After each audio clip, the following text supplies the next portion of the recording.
Magandang araw po sa inyong lahat. Dahil sobrang init po ng panahon ngayon, madaming naiirita, banas na banas. Ite-take advantage po natin ang init ng panahon. Kaya ang ituturo ko po sa videong ito ay ang pagninegosyo ng ice candy. At ang flavor po nito ay creamy buko melon. Pag kinagat nyo po, ito po yung tinatawag na mayabong ice candy. Bagay na bagay po itong pangnegosyo dahil sa init po ng panahon ngayon. Kesa maasar po kayo sa init, pagkakitaan na lang po natin siya. Kumikita na tayo, kumikita pa po yung ref natin. Orin nyo po hanggang huli kasi may costing po tayo kung magkano ang ating puhunan, kung magkano natin ibebenta, at syempre kung magkano ang ating tutubuin. Kaya kung interesado ka sa videong ito, tara na't sabayan nyo ako sa paggagawa ng creamy buko melon ice candy.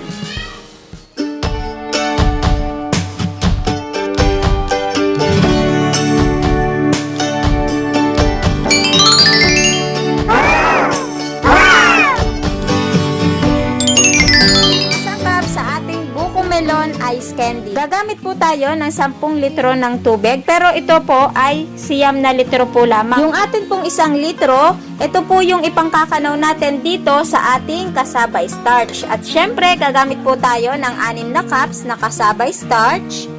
At gagamit po tayo ng powder mix melon flavor. 500 grams po ito.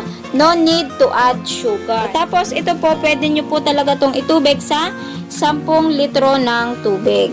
Gagamit po tayo ng 2 condensed melon flavor na po yung aking pinili para mas lasang melon po siya. Pero pwede nyo naman pong gamitin dito ay condensed. Siyempre, gagamit po tayo ng 2 buko para naman po yung ating ice candy ay meron po tayong mga ngata. Kaya ngayon ay umpisahan na po natin ang pagluluto ng ating ice candy.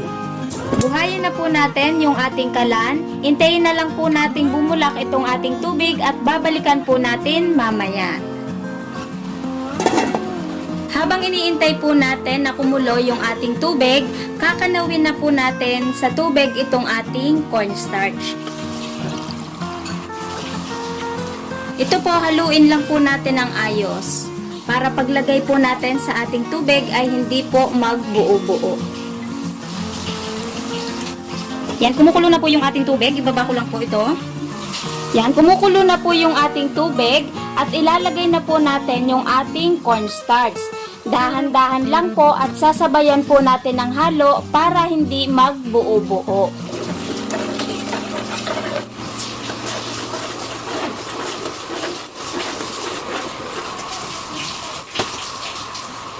Idagdag pa po natin itong natira.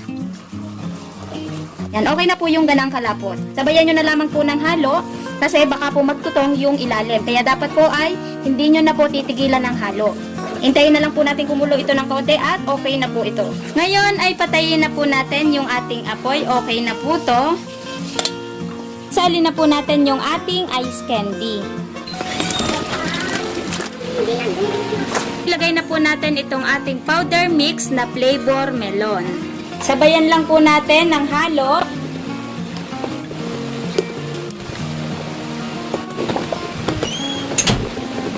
Ngayon, ilagay naman po natin yung ating condense.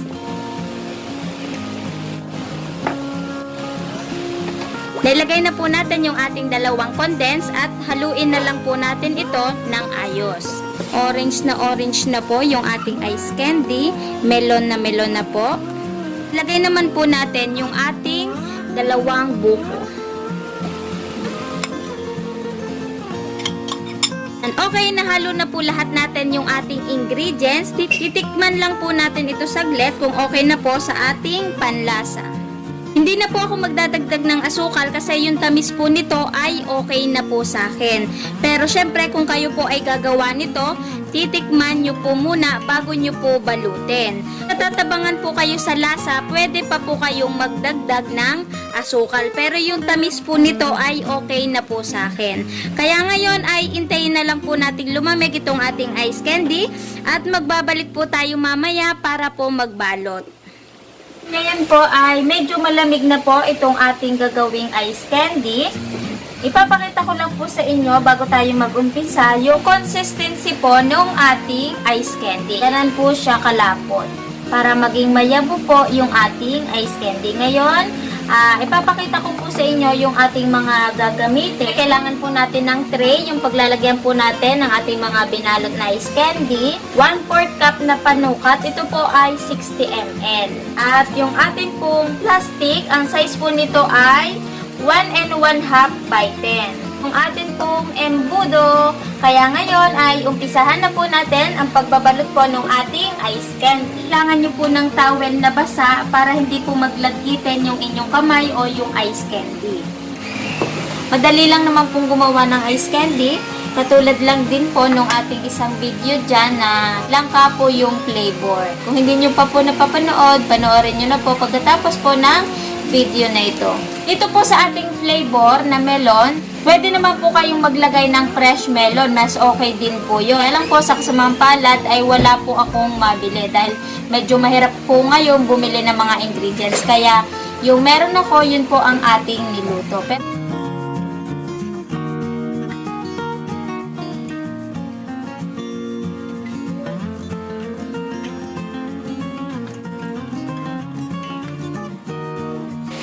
Kapag sanay na po kayo magawa ng ice candy, itong ating pong 10 liters, saglit nyo lang po itong babalutin.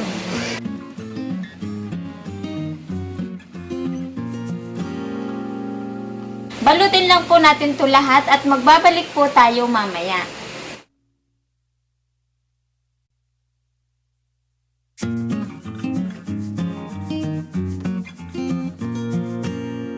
Ngayon po tayo ay naka 100 pieces na po. Naubos na po natin yung ating isang balot. Dadalhin na po natin ito sa freezer. Pero bago po yon, gupitin po muna natin yung dulo ng ating ice candy. Para malinis pong tingnan, gupitin ko lamang po ito lahat. Tapos dadalhin na po natin ito sa freezer. Balot na po lahat natin yung ating ice candy. Ito po yung kasamahan nung kanina. Habang inilalagay po natin sa freezer, bibilangin na din po natin. Tapos patitigasin lang po natin to overnight kasi ngayon po ay gabi na. Balikan na lang po natin bukas. May 100 pieces na po tayo kanina, tapos ito i-add na lang po natin ulit. 5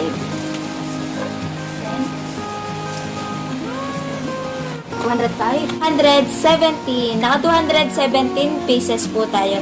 So ngayon ay patitigasin na lang po natin to overnight. Babalikan na lang po natin ito bukas pagkagising. Ngayon, matigas na po yung ating ice candy. Kukuha lang muna tayo ng isa. Titikman po natin kung okay nga po ba yung ating lasa po ng ating ice candy. Kahit wala po tayong real fruits na melon. Tigas na po lahat yung ating ice candy na yun. Balik na po tayo ulit sa ating. Tigas po yung ating ice candy. Tikman lang po natin saglit.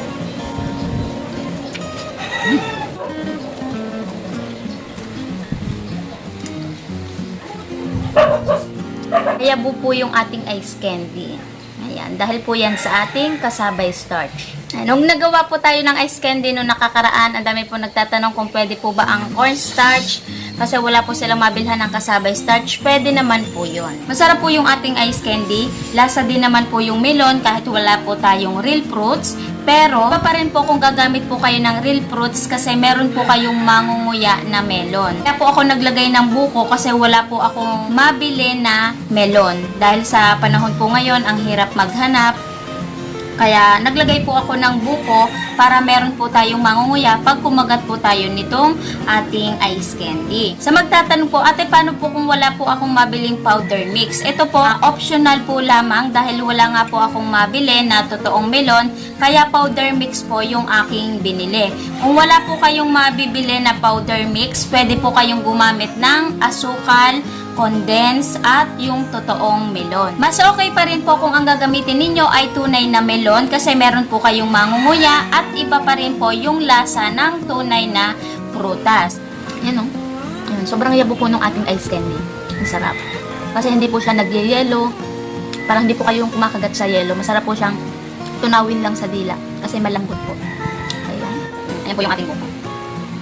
Okay, ngayon ay magkokosting na po tayo. Mamaya ko na po ito uubusin para malaman po natin kung magkano nga ba ang ating magiging puhunan, kung magkano natin ibebenta, at kung magkano nga ba ang ating tutubuin. Umpisahan po natin sa ating powder mix melon, 90 pesos. Sa ating condense, 68 pesos.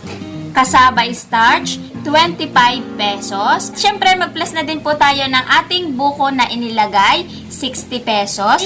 Kaya total po lahat ng ating ingredients ay 243 pesos. Mag-plus na din po tayo ng ating 20 pesos na ginamit sa plastic. Mag-plus na din po tayo ng ating gas at yung ating tubig na ginamit. Tuusin na lang po natin sa 40 pesos. Plus na din po tayo ng ating labor na 50 pesos. Mag-plus na din po tayo ng ating electricity, 150 pesos. Inilagay ko na po yung 150 pesos kasi medyo marami po yung ating ice candy at magbubukas sara po tayo ng ating rep. Kaya ang total po lahat ng ating puhunan ay 503 pesos. Ngayon, para malaman po natin kung magkano ang puhunan natin sa kada isang ice candy, yung ating puhunan na 503, i-divide po natin yung ating 217 pieces na nagawa. Kaya ang kalalabasan po nun ay 2.31. Ito po, pwede nyo pong ibenta ng 5 piso. Pero, depende pa rin po sa lugar ninyo kung magkano po ang bentahan. Dito po sa tutuusin ko at dito sa lugar namin,